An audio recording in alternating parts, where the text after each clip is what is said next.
मेरा नाम विजय है। जब मेरी शादी मेरी पत्नी से करवाई गई तो वह बहुत ही ज़्यादा कमज़ोर थी। मुझे मेरे दोस्तों ने कहा था कि पत्नी को थोड़ा सेहतमंद होना चाहिए, नहीं तो ज़िंदगी बड़ी ही मुश्किल हो जाती है। उस वक्त मुझे उन लोगों का मेरी ज़िंदगी में बोलना अच्छा नहीं लगा था।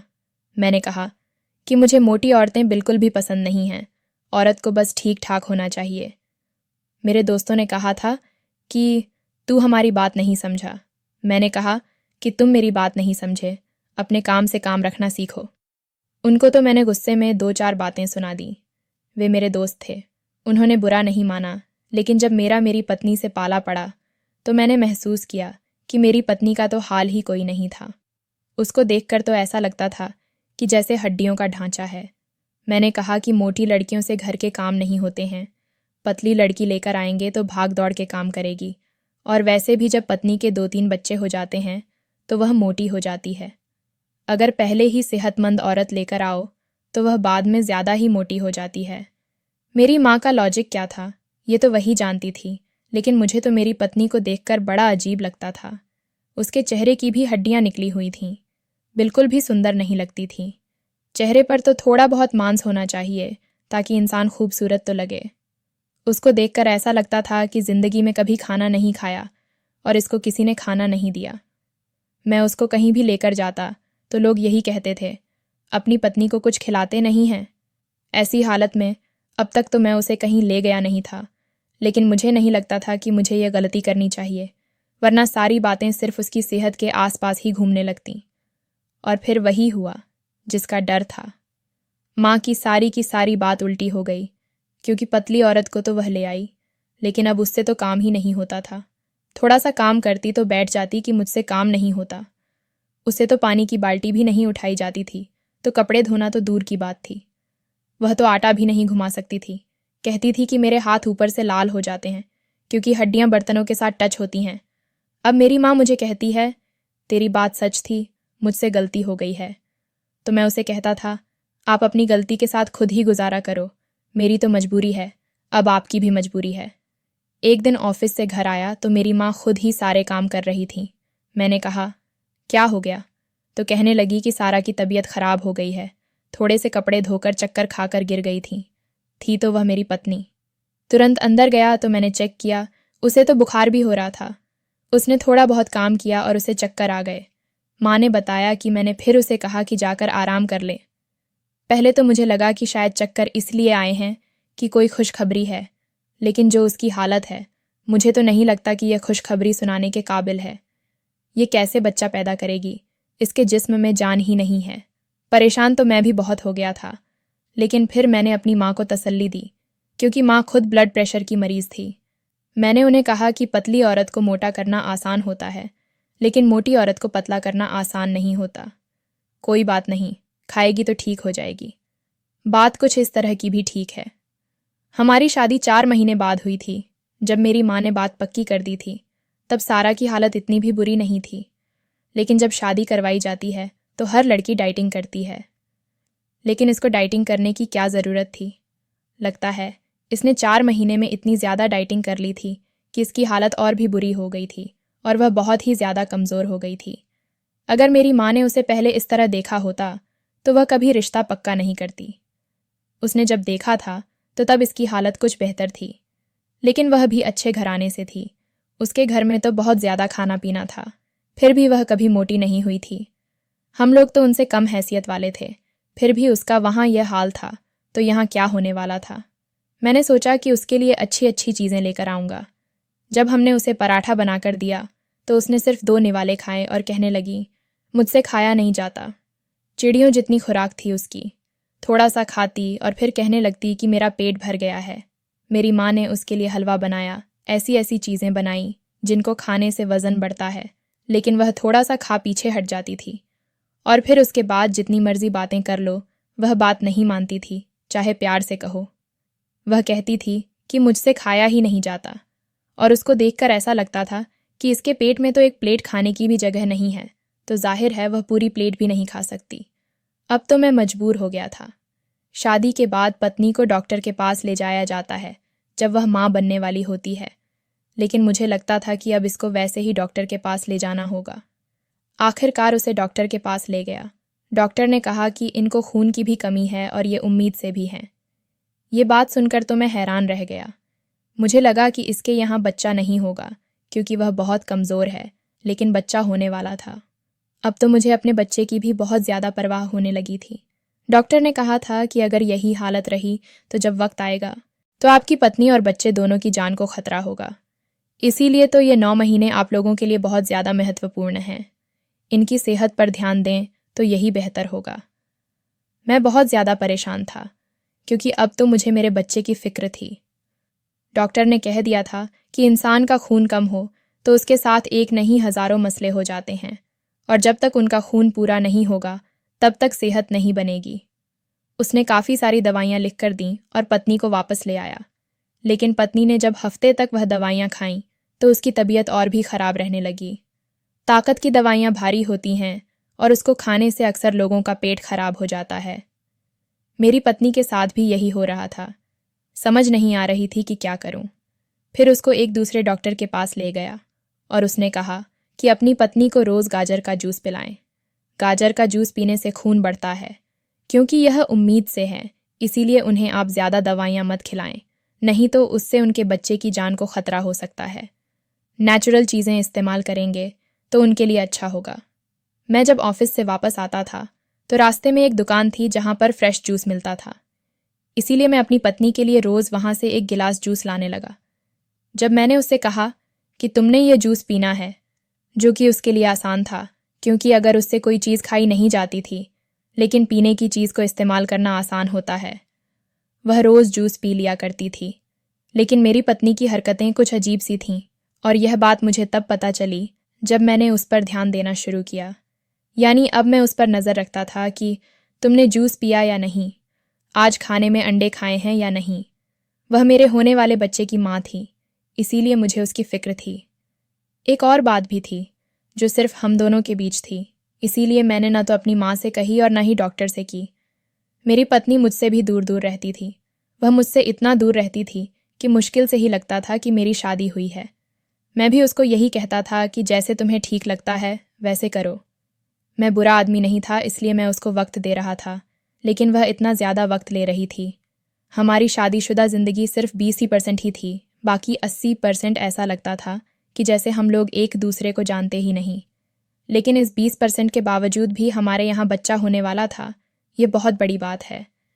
एक दिन मुझे कहने लगी कि आप मेरे लिए जूस लेकर ना आया करें, बल्कि मुझे जूस वाली मशीन ला दें। मैं घर में ही जूस निकाल कर पी लिया करूँगी। मैंने कहा तो ठीक है, और उसे मशीन लाकर दे दी। लेकिन अजीब बात थी कि वह रात को जूस बनाया करती थी, क्योंकि एक रात जब मैं उठा तो मैंने देखा कि वह बिस्तर पर नहीं थी और दूसरे कमरे से मशीन चलने की आवाज़ आ रही थी। मैं हैरान हो गया कि आधी रात को जूस बनाकर पी रही है, क्योंकि जूस वाली मशीन की आवाज़ हो सकती थी। लेकिन जब वह वहाँ से मेरे पास आई तो उसके साथ कोई चीज़ नहीं थी। मैंने कहा क्या कर रही थी, तो वह घबरा गई थी। मैंने पूछा क्या कर रही थी, तो कहने लगी कि मैं जूस बनाकर पी रही थी। मैंने कहा फिर कहाँ है जूस, तो कहने लगी कि वह तो मैंने बनाकर पी लिया। मैंने कहा यह काम किचन में क्यों नहीं करती, तो उसने कहा किचन का बिजली वाला बोर्ड ख़राब है, इसीलिए कमरे में बना रही थी।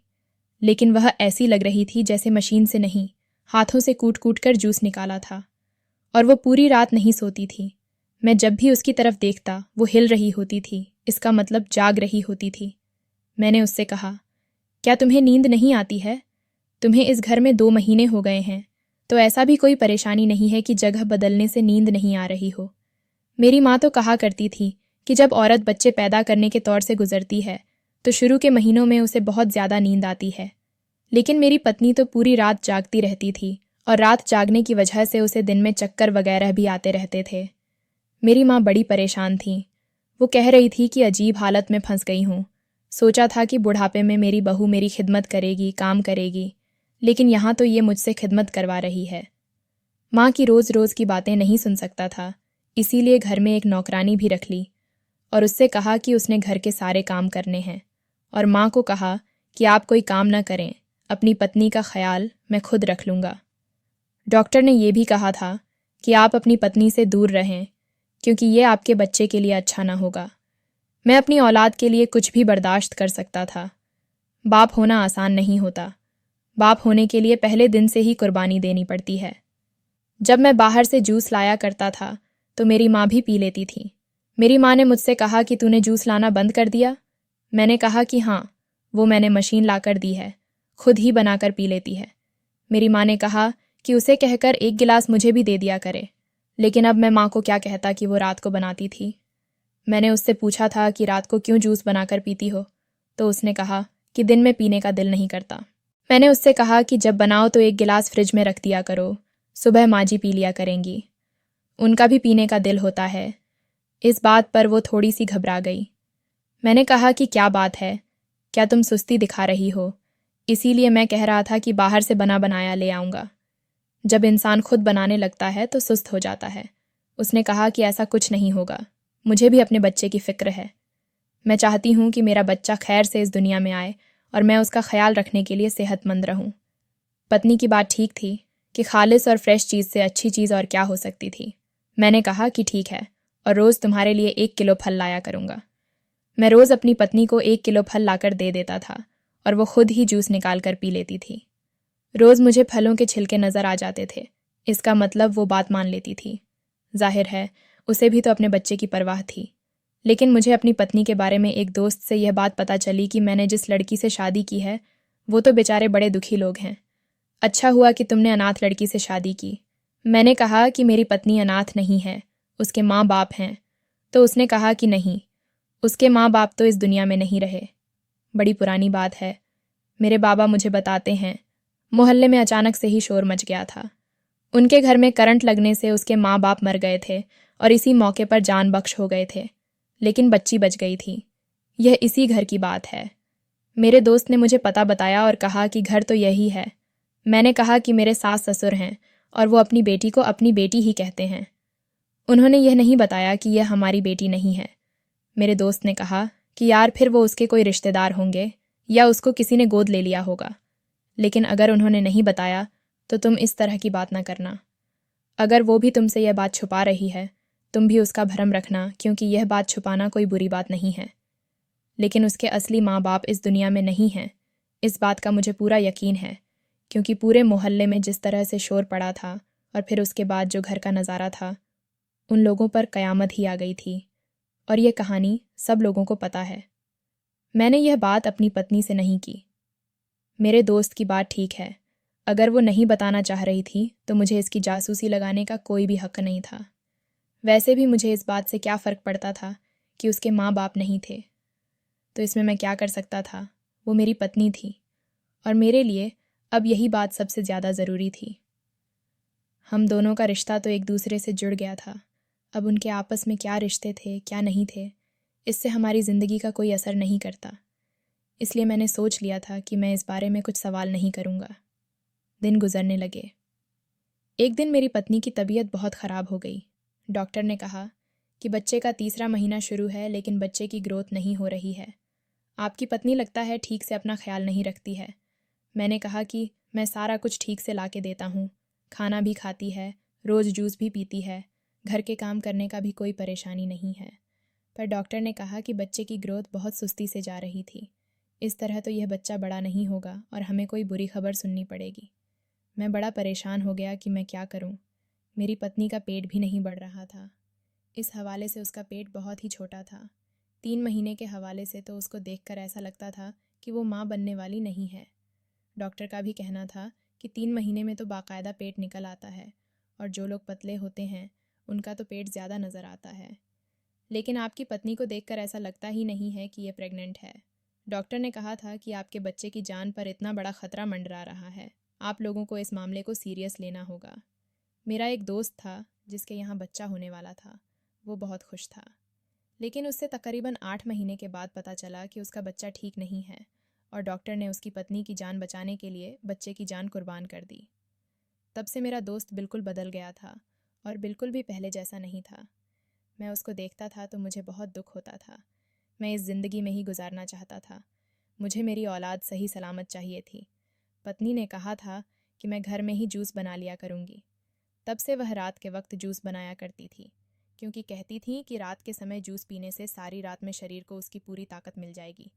लेकिन जब वह किचन में जाती तो 2-2 घंटे वहीं लगाती थी, और जब 2 घंटे बाद वापस आती तो उसके हाथ में जूस का गिलास होता था।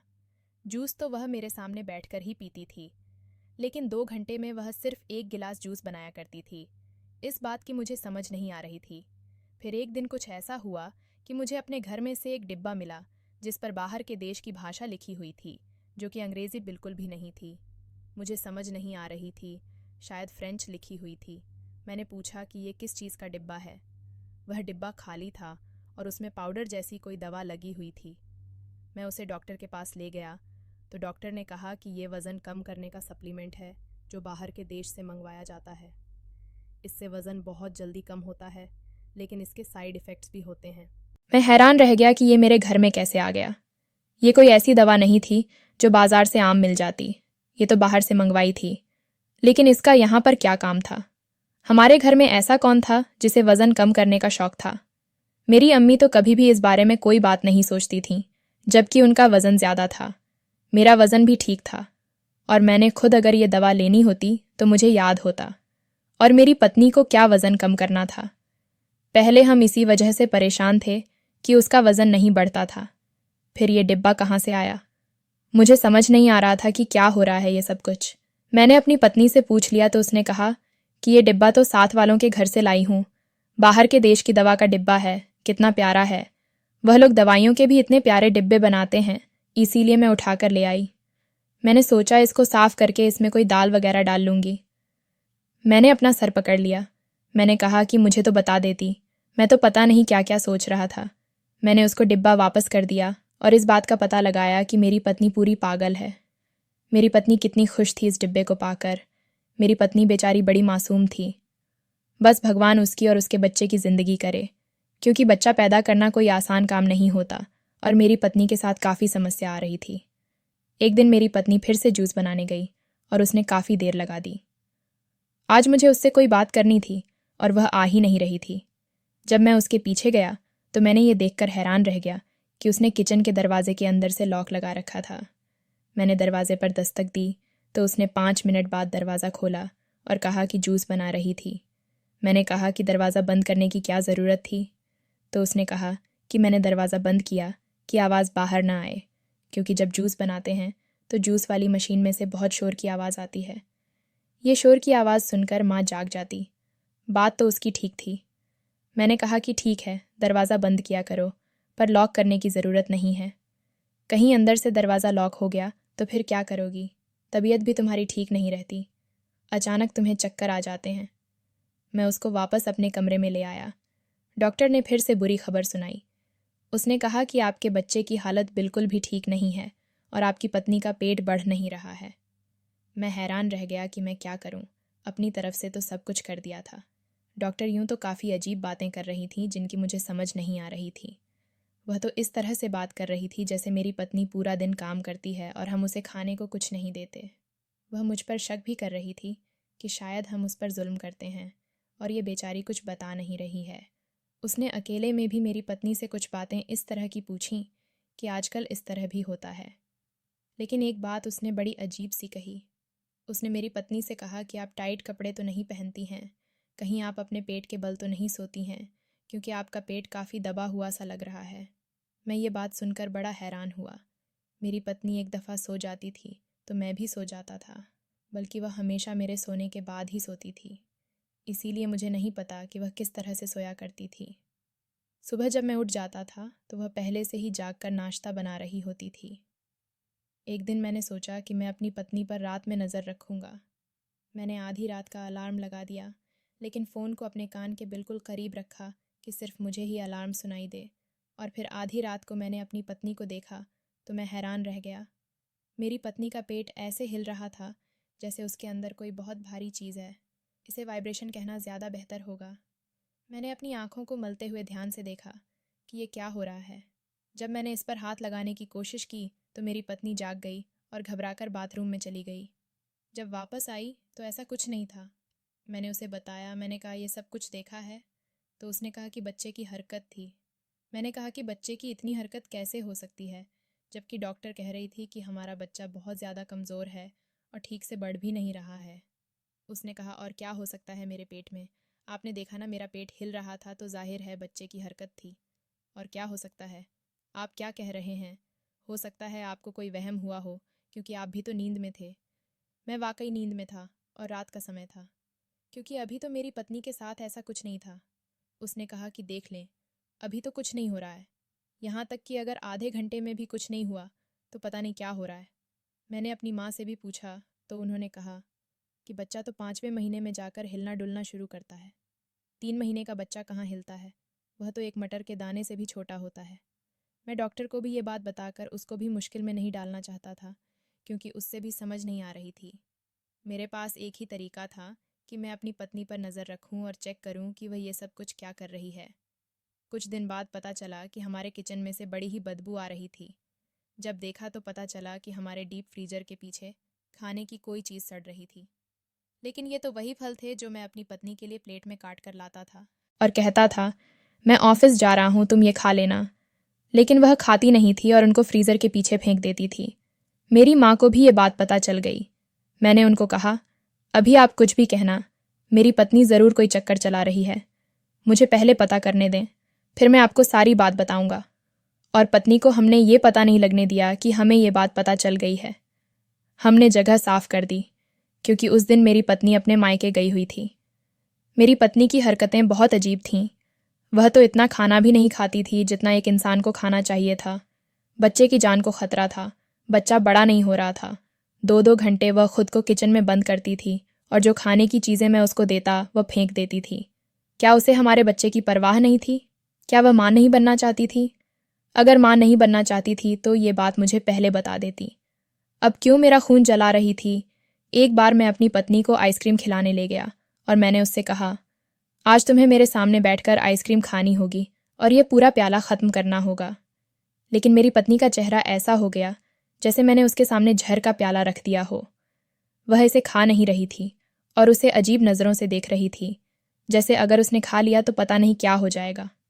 मैंने कहा, खाओ ना, छोटा सा प्याला है और तुम्हें तो कुछ मीठा खाने की ज़रूरत भी है। मेरी पत्नी ने मुश्किल से 1 चम्मच खाया और फिर कहने लगी, मेरा दिल नहीं कर रहा। मैंने कहा, बड़ी महंगी है, खा लो, मेरा खर्चा मत करवाओ। लेकिन वह नहीं खा रही थी। जब मैंने थोड़ी ज़िद की तो वह चिल्लाने लगी, जब मैंने नहीं खानी तो आप मेरे पीछे क्यों पड़े हैं? नहीं खानी है, बिल्कुल भी नहीं खानी, नहीं तो मैं मोटी हो जाऊंगी। मैं हैरान रह गया कि मोटी हो जाऊंगी से क्या मतलब है? वह तो वैसे भी कुछ दिनों में मोटी होने वाली है, फिर यह सब क्या कर रही थी? एक दिन मैंने अपनी पत्नी का पीछा किया जब वह किचन में गई। उसने कहा था कि वह जूस बनाने जा रही है। आधा घंटा गुजर चुका था। मैं किचन में गया तो दरवाज़ा लॉक था। मैंने दरवाज़ा चाबी से खोला। वह भी हैरान रह गई, लेकिन सामने का दृश्य देखकर मैं भी हैरान रह गया। मेरी पत्नी ने गाजर का जूस बनाया था, लेकिन असल में वह उसके जूस में पतला होने की दवाई मिला रही थी। यानी कि वह डिब्बा जो मुझे घर से मिला था, उसके पास उस तरह का एक और था, जबकि उसने कहा था कि वह यह पड़ोसियों के घर से लेकर आई है। यानी वह फलों के जूस में पतला होने का सप्लीमेंट मिलाकर पीती थी और खाना वह खाती नहीं थी, बल्कि डीप फ्रीजर के पीछे फेंक देती थी। और एक और चीज़ देखकर भी मैं हैरान रह गया। मेरी पत्नी ने अपने पेट के ऊपर एक मशीन पहनी हुई थी, जिससे उसका पेट वाइब्रेशन के जरिए हिल रहा था और इस तरह से वज़न कम होता था। ये वही मशीन थी जिसकी आवाज़ मुझे रात को भी आती थी और मेरी पत्नी कहती थी कि यह जूस वाली मशीन है, जबकि जूस वाली मशीन को उसने हाथ भी नहीं लगाया था। यह मशीन उन लोगों के लिए बनाई गई थी जो अपने पेट की चर्बी को कम करना चाहते थे। मेरी पत्नी का पेट तो बच्चे की वजह से बढ़ रहा था, इसलिए वह अपने पेट को कम करने के लिए इस मशीन का इस्तेमाल कर रही थी। मैंने अपना सिर पकड़ लिया। मैंने अपनी पत्नी का हाथ पकड़कर उसे अपने कमरे में ले आया। तोड़फोड़ की आवाज़ से मेरी माँ भी जाग गई और उन्हें भी सब कुछ बता दिया। मैंने कहा, शर्म नहीं आती तुम्हें? इस हालत में तुम इस तरह की हरकतें कर रही हो। मेरी पत्नी रोने लगी और रोते रोते बेहोश हो गई। उसके माँ बाप को भी बुला लिया, उन्हें सारी बात बता दी। यह भी बताया कि बच्चे की जान को खतरा है। तो उसके माँ बाप ने सिर झुका लिया और कहा कि यह बहुत छोटी थी जब इसके माँ बाप इसके सामने ही इस दुनिया से चले गए थे। तब से इसने बहुत ज़्यादा सदमा लिया और इसे एक बीमारी हो गई है जिसमें यह खाने से डरती है और खाना नहीं खाती या बहुत कम खाना खाती है। इसे लगता है कि अगर ज़्यादा खा लिया तो यह मोटी होकर मर जाएगी। इस बीमारी का नाम एनोरेक्सिया नर्वोसा है। ये बीमारी हमारी बेटी को इसलिए हुई है क्योंकि उसने बहुत ज़्यादा सदमा लिया है। अपने माँ बाप को अपनी आंखों से मरते हुए देखना कोई आम बात नहीं होती। हम उसके खाला और खालू हैं, लेकिन दुनिया को हमने ये बताया कि यह हमारी बेटी है क्योंकि हमारी कोई अपनी औलाद नहीं है। हमारी गलती है कि हमने आपको ये बात नहीं बताई थी। अब वह उम्मीद से है, लेकिन उसे अभी भी यह बीमारी है और वह चाहती है कि वह मोटी ना हो। इस वजह से वह ये हरकतें कर रही है और मशीन इसलिए इस्तेमाल कर रही है क्योंकि वह अपना पेट पतला करने की कोशिश में है। इसलिए रोज़ मशीन पहनती है, ठीक से खाना नहीं खाती और खुद को पतला करने के लिए कोई दवाई भी पी रही है। ये सब कुछ इसी बीमारी का हिस्सा है, जानबूझकर नहीं कर रही है। मैंने अपना सिर पकड़ लिया और यह समझ नहीं आ रहा था कि मैं क्या करूं। मैंने कहा कि आपने इसका इलाज नहीं करवाया, तो उन्होंने कहा कि यह इलाज करवाती ही नहीं थी। ये दवाइयाँ ही नहीं खाती थीं, अक्सर भाग जाती थी। एक बार यहाँ तक मामले आ गए थे कि डॉक्टर ने कहा कि इसे सेंटर में भेज दो और खुद चले जाओ, लेकिन यह हम कर नहीं सके और हमने इसकी शादी करवा दी। मैंने अपना सिर पकड़ लिया क्योंकि अब मेरे साथ तो परेशानी बन गया था। मेरी पत्नी एक मानसिक रोगी थी और मेरे बच्चे की जान को भी खतरा था। समझ नहीं आया कि क्या करूं। चौथा महीना शुरू हो गया था, लेकिन बच्चा बिल्कुल भी स्वस्थ नहीं था, बढ़ नहीं रहा था। ये सब कुछ डॉक्टर को बता दिया और डॉक्टर ने हमें मानसिक डॉक्टर के पास रेफर कर दिया। अपनी पत्नी से जब यह बात की तो उसने कहा कि ऐसा कुछ भी नहीं है, मैं बिल्कुल ठीक हूँ। लेकिन मामला काफ़ी ख़राब हो चुका था। फिर डॉक्टर से सारा मामला डिस्कस किया और उसने दवाई दी। उसने कहा कि मैं इतनी दवाई दे सकती हूँ कि बच्चे की पैदाइश तक आपकी पत्नी सामान्य रहे, लेकिन फिर भी उसे बहुत ज़्यादा देखभाल की ज़रूरत है। मेरे लिए यह 6 महीने बहुत ही पीड़ादायक थे। अपनी पत्नी का ख्याल रखते रखते मैंने अपनी नौकरी से भी हाथ धोए, लेकिन अल्लाह के करम से 7वें महीने ही मेरा बेटा इस दुनिया में आया, जो कि बहुत कमज़ोर था। लेकिन अस्पताल वालों ने उसे बचा लिया क्योंकि मैं अपनी पत्नी को बहुत अच्छे अस्पताल में ले गया था। मेरी पत्नी की जान भी बच गई।